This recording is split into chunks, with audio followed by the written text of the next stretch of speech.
Picture चालू करो बे।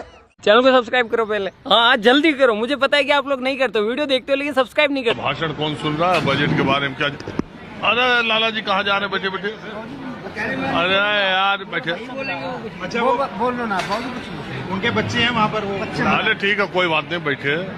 एक कहावत है हमारी तरफ कि पूजा के टाइम बकरिए हेरा गए। जब असली आपसे हम माइक लगाने वाले थे उठ के आप जाने लगे। बाबूजी बोलने वाला वो बना बाबूजी, वो बना बोलना फेंक पर। अरे बजट जानो? मैं ना जानू बाबूजी। क्या करो? मैं ना जानू। बजट ना जानो? अरे तो आप करो क्या? अरे मुझे क्या पता, मुझसे पूछी जा रही है बार बार। क्या करें, हम तो मजदूरी करें बाबूजी। किस चीज की? बेलदारी है, बेलदारी वगैरह वे करते बाबूजी हम तो। सरकार से कुछ फायदा मिल रहा? हमें तो कोई फायदा ना सरकार से, कहीं बालक पढ़े लिखे डोले बाबूजी, नौकरी भी ना मिले कहीं। नौकरी का तो जिक्र ही न किया बजट में। 2 करोड़ नौकरी, पता नहीं कितना लाख अप्रेंटिस देने की बात कर रहे थे, उसका तो कोई जिक्र ही ना है। ठीक तो है आज यहाँ कैसे आना हुआ? काफी होगा। बस कोई रिश्तेदारी का मिलन समन हो रहा, कोई उसको उसमें आया। ओहो, लड़का लड़की दिखाने वाला क्या? हाँ। ये भी अच्छा अड्डा बना लिया कॉफी होम को सैटरडे संडे का। ठीक है तो बाबू। आप लड़के वाले हो लड़की वाले? लड़की वाले, लड़की वाले।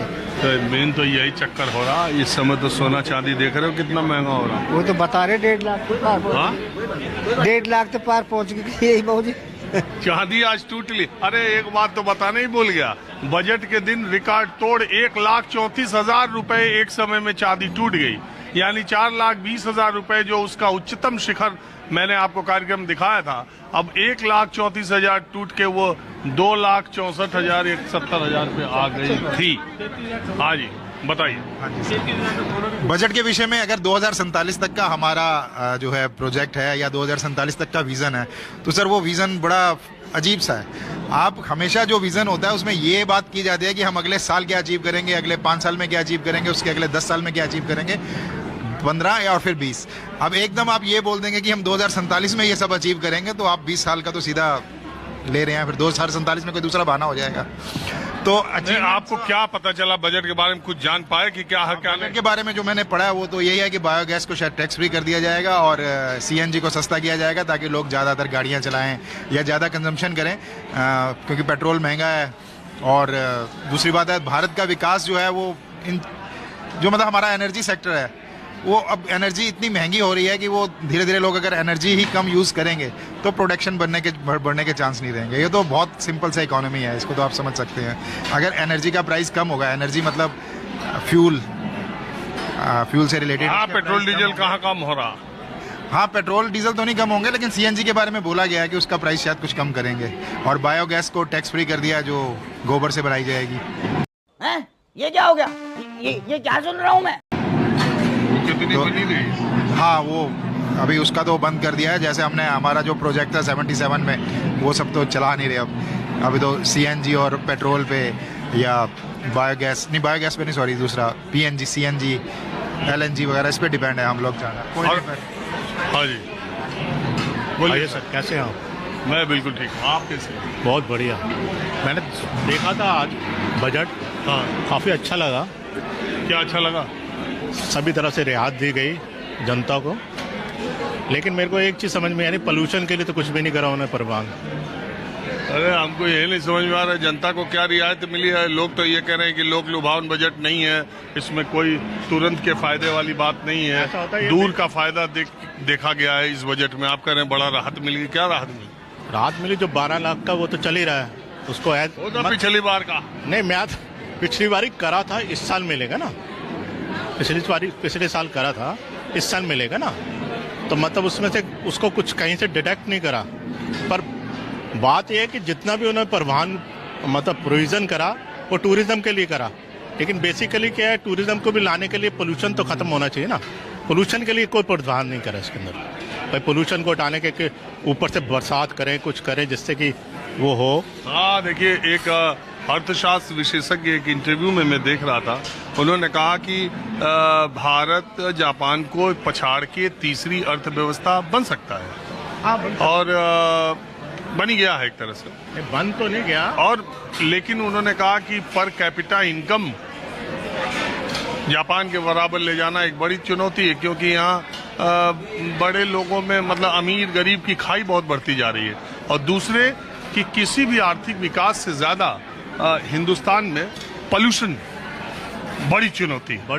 आज राहुल गांधी विपक्ष के नेता ने भी इस बात को लेकर बात उठाई है। मुझे भी ये लगता है पोल्यूशन सबसे बड़ी चुनौती है, क्योंकि टूरिज्म आएगा नहीं। वो देखेगा पोल्यूशन है, मैं क्यों आऊँ। टूरिज्म तो तभी बढ़ेगा ना जब पोल्यूशन नहीं होगा और पानी की व्यवस्था ठीक होगी, रहने की व्यवस्था ठीक होगी, सिस्टम ठीक होगा। कहीं भी आप चले जाओ भीड़ इतनी है मतलब कि लोग बीच में फंसे हैं। बस सड़क का ट्रांसपोर्ट वहीं का वहीं जाम हो जाता है। तो वो जो है टूरिज्म बढ़ेगा कहाँ से, आप ये बताएं ना। और दूसरी चीज़ सबसे इम्पोर्टेंट है, पोल्यूशन के लिए कोई परवाह नहीं करागा। कम से कम ऊपर रेन सीजन के लिए कुछ करें, ताकि अभी भी देखिए 3 रेन आई हैं, लेकिन अभी भी 300 पे अटका हुआ दिल्ली का, 500 से 300 पे आया। तो भगवान का है कि हवा चल गई, बारिश हो गई, तब कुछ कम राहत मिली लोगों को। भगवान ही ने जो किया सो किया। कुल मिला के यही समझ में आता है, भगवान भरोसे, भगवान हमें बचा के बैठा हुआ है। वरना भाई साहब गवर्नमेंट का तो कोई इसमें योगदान नहीं है जो हमको बचाए। सबके फेफड़े खराब हो रहे हैं, बच्चों के लिए तो सबसे ज्यादा मुश्किल है। हम सीनियर सिटीजन, हमारे लिए ज्यादा मुश्किल है ये चीज। अरे वो सबके लिए पोल्यूशन दिक्कत है। हाँ भाई साहब आप बताइए, बजट के बारे में आपके क्या राय विचार है? कुछ समझ पाए, क्या है कहानी? गरीबों के लिए कुछ नहीं है बजट में, भाई यही कहूँगा मैं तो। आप पूरा क्या समझे? हमारी तरह आप भी बजट समझते हैं या कुछ थोड़ा आगे का? थोड़ी नॉलेज कम है भाई। ये है कि गरीबों के लिए कुछ नहीं है। ये कहाँ पढ़ लिया? गरीबों के लिए कहाँ महंगाई, इतनी महंगाई हो रही है, किस लिए हो रही है? गरीबों को कहाँ महंगाई है? प्रोविजन होने चाहिए। गरीबों को वो मिलनी चाहिए ना सहूलियत। कहाँ सहूलियत है बताओ? जैसे कुछ वर्ग के लिए कुछ आप डिस्काउंट। सारा फायदा अमीरों का है। अमीर हमें लूट रहे हैं, अपने आप को दिवालिया घोषित कर रहे हैं, लाखों करोड़ों के कर्जे माफ हो जाते हैं। गरीब के लिए सरकारी बैंकों का भी शेयर बजट के बाद गिरा है। सारे गिरे हुए हैं, सारे शेयर गिरे हुए हैं। 1500 पॉइंट गोता लगाया हुआ सेंसेक्स ने, 500 का 600 1000 के करीब 900 पॉइंट निफ्टी ने लगाया हुआ है। मैं तो ये कहना चाहता हूँ, आप ये बताइए 47 कहाँ ले जा रहे हैं आप? अभी 47 कहाँ आ रहा है? अभी 47 कहाँ आ रहा है? आप इतने टाइम को पहले से ही लेके चल दोगे क्या? आज का तो चलाओ पहले। आज तो लोग परेशान हो रहे हैं, दुखी हो रहे हैं।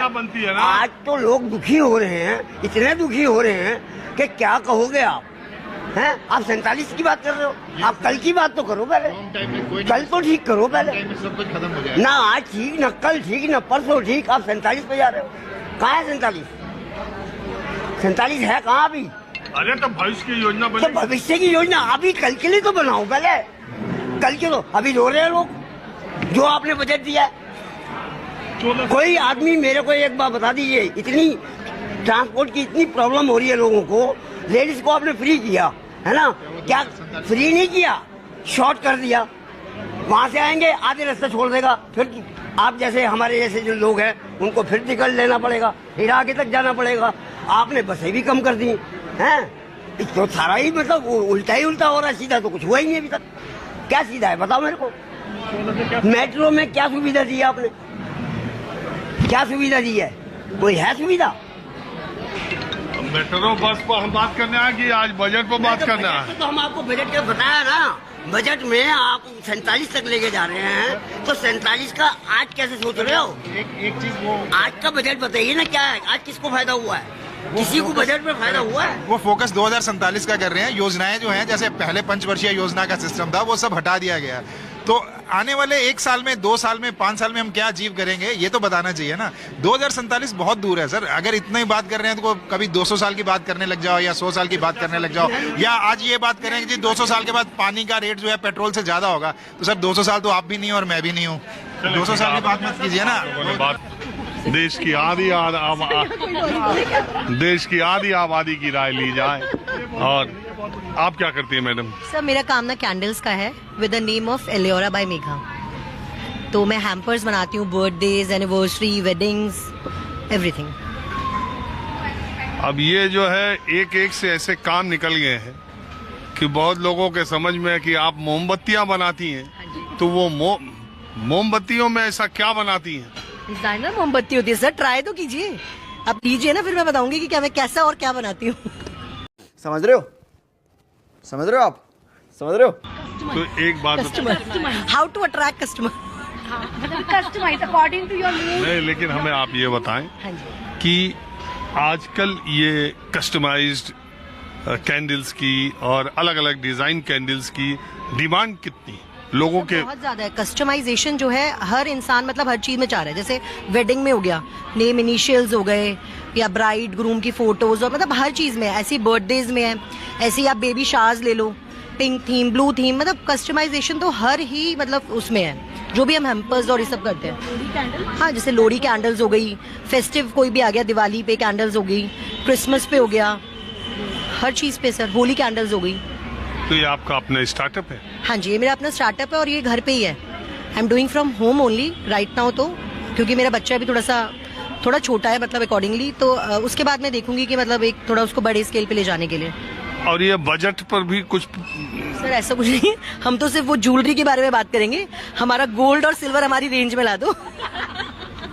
हमें तो इन सब का शौक है। देश में देखिए, गांव में काम करने वाली महिला हो और चाहे डिजाइनर कैंडल बनाने वाली हो या ज्वेलरी मेकर ही क्यों ना हो, हाँ जी।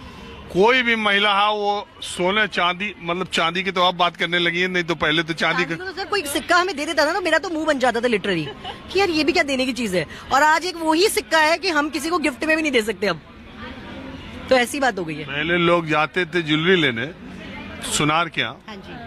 तो वो जब ज्यादा गहने लेते तो जाते वक्त कहता था, बहन जी ये पायल हमारी तरफ से है। हाँ, बिल्कुल बिल्कुल। बिल्कुल सही। अब वो पायल 20,000 की हो गई। बिल्कुल।